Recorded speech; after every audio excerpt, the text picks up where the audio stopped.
Bonjour Hélène. Bonjour Damien.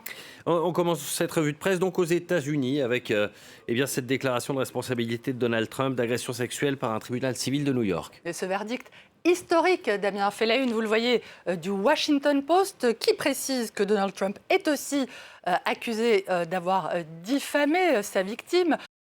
Une journaliste, Jean E. Carroll, à laquelle il a été condamné à verser 5 millions de dollars. Ce verdict fait également la une de la presse étrangère, britannique notamment. Trump, l'agresseur sexuel, titre le Daily Mirror, qui confirme que l'ancien président est bel et bien accusé et condamné pour avoir agressé cette femme. Le Daily Mail, lui, s'interroge. Est-ce la fin de la candidature de Donald Trump à l'investiture républicaine pour l'élection présidentielle de 2024 ? Alors, sur le plan légal, la réponse est non, puisque ce verdict dont il va faire appel ne rend pas Donald Trump inéligible. Mais sur le plan politique, les avis, alors là, sont partagés. Le Washington Post espère que cette condamnation, comme le comportement de Donald Trump durant ce procès, rappelleront aux électeurs pourquoi ils l'ont rejeté en 2020.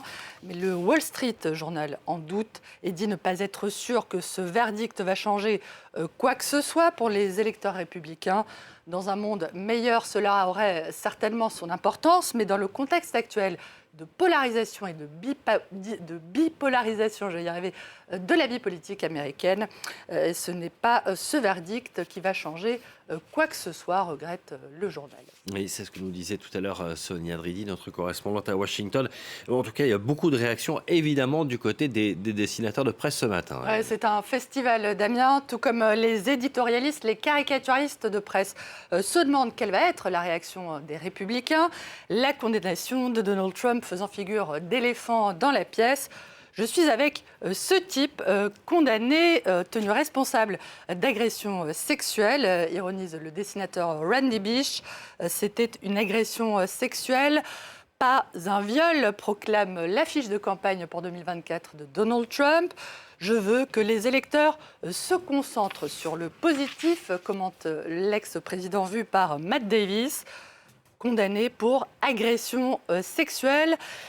Un slogan moins percutant que rendre sa grandeur à l'Amérique, observe tout de même un responsable républicain dans le dessin de Michael de Hader. Enfin, Jesse Duckett détourne les propos obscènes exhumés par une vidéo, les propos obscènes de Donald Trump qui avaient été exhumés par une vidéo en 2016. Cette fois-ci, le président déclare que quand on est un prédateur sexuel, eh bien, on vous laisse faire, vous pouvez faire tout ce que vous voulez, les attraper par la nomination républicaine à la présidentielle. Au Pakistan, lisez, c'est l'ancien Premier ministre Imran qui doit comparaître devant un tribunal spécial après son arrestation hier pour corruption. L'image de cette arrestation, vous le voyez, fait la une de Pakistan Today qui montre Imran Khan poussé par des paramilitaires dans une voiture blindée dans l'enceinte de la haute cour d'Islamabad.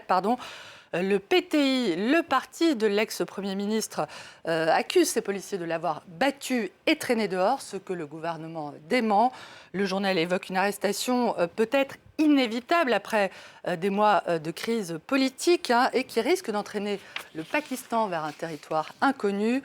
Le pays, et c'est ce que rappelle cette fois le journal Dawn, a une longue histoire d'incarcération de ses responsables politiques, de l'ancien Premier ministre pakistanais Hussein Shahid Shohrawardi dans les années 60, à Nawaz Sharif, le frère de l'actuel Premier ministre,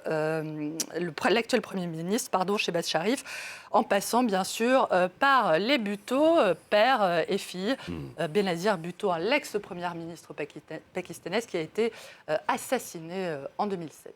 Allez Hélène, un mot pour terminer de la décision de l'actrice française Adèle Haenel d'arrêter sa carrière cinématographique pour des raisons politiques. Dans une lettre publiée par le site du magazine Télérama, l'actrice s'exprime pour la première fois depuis sa sortie fracassante de la cérémonie des Césars de 2020, qu'elle avait quittée pour protester contre une récompense attribuée au cinéaste Roman Polanski, accusé de viol sur mineur.